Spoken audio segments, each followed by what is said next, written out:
వాటిని సర్కులర్లు ఇవ్వండి.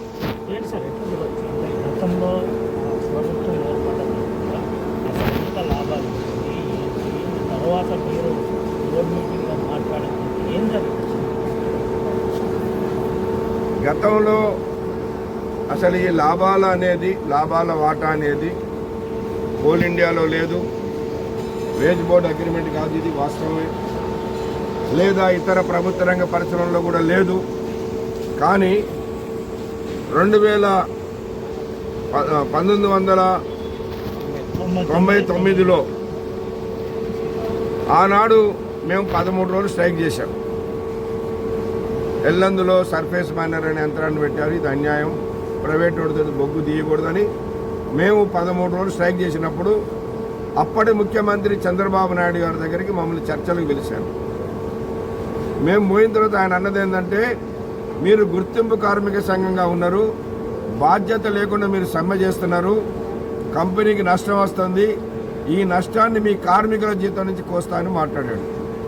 అప్పుడు మా యూనియన్ అధ్యక్షుడిగా ఉన్న కేఎల్ మహేంద్ర గారు ఒకటే అడిగాడు, అయ్యా చంద్రబాబు నాయుడు గారు, నష్టాలు వస్తే కార్మికుల జీతం నుంచి కొయ్యాలని ఎక్కడన్నా చట్టాలలో ఉన్నదా? కార్మిక చట్టాలలో చూపియండి అన్నాడు. చట్టాలలో లేదు కాబట్టి ఆనాడున్న ముఖ్యమంత్రి అన్నది ఏంటంటే, మహేంద్ర గారు నేను లాభాలు వచ్చినా కార్మికులకు 10% ఇస్తానండి అన్నాడు. 10% ఆ సంవత్సరం లాభాలు వచ్చి ఇచ్చారు. ఆ మరుసటి సంవత్సరం ఆయన ఇంకొక 1% పెంచి 11 చేసిండు. ఆ తర్వాత ఆయన గవర్నమెంట్ పోయిన తర్వాత రాజశేఖర రెడ్డి గారు వచ్చిండు. ఆయన కూడా సంవత్సరానికి 1, 2 పెంచుకుంటూ ఆయన చేశాడు. రోషయ్య గారైనా, కిరణ్ కుమార్ రెడ్డి అయినా, ఆ తర్వాత వచ్చిన కేసీఆర్ అయినా అందరూ కూడా 1, 2% పెంచుకుంటూ 32కు తెచ్చారు. మేము పైన సంవత్సరం మేము గెలిచిన తర్వాత ఇప్పటి ముఖ్యమంత్రిని కలిసి పైన సంవత్సరం లాభాల వాటా 35 ఇవ్వాలి అని అంటే ఆయన కూడా 33% చేసిండు. అంటే 1% పెంచిండు రేవంత్ రెడ్డి గారు. ఇప్పుడు ఆ 33% ఉన్నది, దాన్ని ఇప్పుడు ఆ 35 చేయమని అడుగుతున్నాం. 33 కాస్త 16.9% వచ్చింది. పూర్తి స్థాయిలో నికర లాభం కార్మికులకు రాలేదు అని ఆరోపిస్తున్నారు. ఏంటి నిజమేనా ఇది? అది కరెక్ట్ కాదు. ఎందుకంటే ఎప్పుడైనా కూడా ఈ 25 సంవత్సరాల కాలంలో కూడా వచ్చిన వాస్తవ లాభం మీద ట్యాక్సులు కూడా తీసేసి, ఫ్యూచర్ ఇన్వెస్ట్మెంట్ అనేది ఉంటుంది అది కూడా తీసేసి, దాని మీద మేనేజ్మెంట్ లెక్కలు ఇస్తుంది. గతంలో ఎప్పుడైనా కూడా ఏం చేసేవాళ్ళంటే అన్నీ తీసి ఇంతే వచ్చినాయని చెప్పేవాళ్ళు. పోయిన సంవత్సరం ఏం చేసిందంటే అవన్నీ తీయకుండానే ఇగో ఇంత లాభం వచ్చింది, దాంట్లో నుంచి ట్యాక్స్ ఇంత పోయింది, దాంట్లో నుంచి ఫ్యూచర్ ఇన్వెస్ట్మెంట్ పోయింది, ఇది పోంగా ఇది ఉంది, దీని మీద ఇస్తున్నామని ఇచ్చారు. కాబట్టి కార్మికులకు తెలుసు గత సంవత్సరాల కంటే కూడా పోయిన సంవత్సరం ఎక్కువగానే వచ్చింది. అట్లనే ఈ సంవత్సరం కూడా తప్పనిసరిగా కార్మికులకి గత సంవత్సరం కంటే మెరుగైనటువంటి ఒప్పందం, అంటే మెరుగైనటువంటి ఎక్కువగా డబ్బులు ఇప్పించడానికి ఏఐటీసీ కృషి చేస్తుంది. దాని కొరకే ఇవాళ యాజమాన్యంతో రాజీ లేకుండా పోరాటం చేస్తున్నాం. ఇప్పటికే 471 కోట్ల పైచీలకు లాభాల్లో కంపెనీ ఉందని ఉప ముఖ్యమంత్రితో నుంచి మొదలుకొని కంపెనీలో ముఖ్యమైన అధికారులు చెప్తున్నారు. అయినా ఎందుకు కార్మికులకు సంబంధించిన బోనస్లో ఇంకా మాట్లాడట్లేదు? దానికి ఎందుకు మీ సంఘం ఇప్పుడు ముందుంది, లేకపోతే కార్మికులు తిరగబడతారనే ఉద్దేశంతో మీరేమైనా చేస్తున్నారా, లేదంటే నిజంగానే మీకు ఒక కార్యాచరణ చేసి కార్మికుల హక్కుల కోసం పోరాటం? మీకు తెలుసు, మేము 70-80 సంవత్సరాలుగా సింగరేణిలో చౌకబార్ రాజకీయాలు చేసేది కాదు ఏఐటీసీ యూనియన్. అవసరమైతే గుర్తింపు సంఘంగా ఉన్నా సరే యాజమాన్యంతో పోరాడి హక్కులు సాధించే సంఘం. అందుకే కార్మికులకి మా వెనక ఏ గవర్నమెంట్ లేకపోయినా, మా వెనక ఏ మంత్రులు ముఖ్యమంత్రులు లేకపోయినా కార్మికులు విశ్వాసంతో మా ఏఐటీసీ యూనియన్ని గెలిపిస్తూ ఉన్నారు.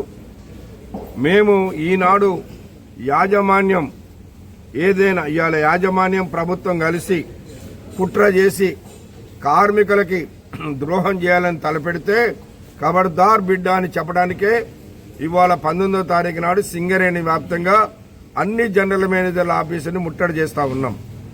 మేనేజ్మెంట్ కనుక దీనిపైన స్పందించి వెంటనే పరిష్కారం చేయకపోతే అవసరమైతే సమ్మె నోటీస్ ఇచ్చైనా సరే సమ్మె చేయడానికి ఏఐటీసీ ముందుంటుందని తెలియపరుస్తాం. ఎట్లుంది సార్, మీరు రెగ్యులర్గా ధర్నా చేస్తున్నారు, నేరుగా ప్రభుత్వాన్ని ప్రశ్నిస్తున్నారు, ఏమన్నా ఒత్తిడి ఇప్పటికే మీ మీద వచ్చిందా మీరు కానీ అటు భద్రాద్రి కొత్తగూడెం ఎమ్మెల్యే గారు కానీ మీకు తెలుసు మా మీద యాజమాన్యంగా అయినా ప్రభుత్వం అయినా ఏ ఒత్తిడి తీసుకొచ్చినా రాజీ పడేవాళ్ళం కాదు. ఎందుకంటే గతంలో కార్మిక వర్గం కొరకు అనేక హక్కులు సాధించిన సంఘం మేము గుండెమే చేసుకొని చెప్పగలుగుతాం. ఇవాళ ఏఐటీసీ లేకుండా ఏ ఒక్క హక్కు అయినా సింగరేణిలో వచ్చిందో చూపిమన్నాడు. ఇవాళ లాభాల బోనస్ ఉంటుంది, రేపు దీపావళి బోనస్ అంటాం. అది కూడా మా ఏఐటీ సీనియర్ నాయకుడు, మా యూనియన్ అధ్యక్షుడిగా ఉన్న ఆనాటి విఠలరావు గారు ఖమ్మం పార్లమెంట్ సభ్యుడిగా ఉండి సింగరేణికి కార్మికులకి బోనస్ ఇవ్వాలని 56 రోజులు సమ్మె చేపించి బోనస్ సాధించాడు. భారతదేశంలో లాభాల బోనస్ అనేది తెచ్చింది మొట్టమొదటిసారిగా సింగరేణిలోనే. అది కార్మికులందరికీ తెలుసు ఆ చరిత్ర. అట్లనే మేము ఇవాళ పెన్షన్ వద్దని చెప్పినటువంటి లీడర్లు ఉన్నారు సింగరేణిలో. యాజమాన్యం గవర్నమెంట్ కూడా పెన్షన్ ఇవ్వకపోతే మా కొమరయ్య గారు పోరాటం చేసి ఆనాడు సింగరేణి కార్మికులకి పెన్షన్ అనేది ఇప్పించడం జరిగింది. అట్లాగే మా కొమరయ్య గారు, మా రాజ్బహదూర్ గౌడ్ గారు ఆనాడు రఘునాథ్ రెడ్డి అవార్డు అనేది తీసుకురావడం ద్వారా సింగరేణిలో ఇవాళ ప్రతి కేటగిరీ కార్మికుడి కంటే కూడా కోల్ ఇండియా కార్మికుల కంటే అదనంగా ఉంది ఒకటి. టింబర్మెన్, ట్రామర్, లైన్మెన్, ఆలర్ డ్రైవర్ అందరికి కూడా కోల్ ఇండియాలో 3వ కేటగిరీ ఉంటే సింగరేణిలో 4వ కేటగిరీ ఉంది. ఏ లీడర్ అయినా వేజ్ బోర్డు పుస్తకం తీసి చూడమనండి, అది మా తప్పు అయితే మేము దేనికైనా ఒప్పుకుంటాం. కోల్ గడ్డలకు అక్కడ 4వ కేటగిరీ ఉంటే ఇక్కడ 5వ కేటగిరీ ఇప్పించడం ఆ చరిత్ర ఏఐటీసీకి ఉన్నది. కాబట్టి ఇవాళ ఎవరెన్ని మాట్లాడినా ఏం చేసినా మేము కార్మికుల హక్కుల రక్షణ కొరకు రాజీ లేకుండా పోరాటం చేస్తాం. మా మీద ఎవరి ఒత్తిడి పనిచేసేది ఉండదు, అట్లా రాజీ పడే సమస్య ఉండదు. ఇదే పరిస్థితి ఉంటే రానున్న కాలంలో ఏఐటీసీ ఏం చేయబోతుంది? మేము ఇప్పుడు మాకు కార్మిక సంఘాలుగా మాకు ఒక సిస్టమ్ ఉన్నది. ముందు మెమోరాండం ఇస్తాం, ధర్నాలు చేస్తాం, పోరాటాలకు పిలిపిస్తాం, అవసరమైతే అన్ని కార్మిక సంఘాలను కలుపుకొని సమ్మె కూడా చేస్తాం. మేము గతంలో కూడా ఏఐటీసీ గుర్తింపు సంఘంగా ఉండి మేము ఆనాడు కార్మికుల సమస్యలపైన సమ్మె నడిస్తే యాజమాన్యం దిగిరాకపోతే 16 రోజులు స్ట్రైక్ చేసినాం. ఆనాడు అన్ని కార్మిక సంఘాలను కూడా కలుపుకున్నాం. అన్ని కార్మిక సంఘాలను యాజమాన్యం ప్రభుత్వం రానినంటే 8 మంది స్ట్రక్చర్డ్ కమిటీలో ఉన్న మా వాళ్ళని 4 పక్కన పెట్టి మిగిలిన 4 మేము మిగిలిన సంఘాల నుంచి ఒక్కొక్కరిని తీసుకొని ఆనాడు అగ్రిమెంట్ చేయించినాం. ఆ చరిత్ర ఏఐటీసీకి చెప్పమనండి. ఐఎన్టీసీ ఒకసారి గెలిచింది, టీబీజీ కేసు 2 సార్లు గెలిచారు. వాళ్ళ పీరియడ్లో ఏ ఒక్క పోరాటమైనా చేసిండ్రా, ఏ ఒక్క అగ్రిమెంట్ అయినా సాధించిండ్రో చూపిమనండి. చివరిగా ఏం చెప్తారు సార్ ఈ అంశంలో, బోనస్ అంశంలో మీరు ఏం చెప్తారు? ఎంతమంది కార్మికులు చేస్తున్నారో బోనస్ విషయంలో ఇవాళ పర్మనెంట్ కార్మికులకి తప్పనిసరిగా 35% బోనస్ రావాలని, గత సంవత్సరం కంటే ఎక్కువే డబ్బులు వచ్చే విధంగా చూడాలని, అట్లనే కాంట్రాక్ట్ కార్మికులకు కూడా పోయిన సంవత్సరం 5,000 రూపాయలు ఇప్పించాం.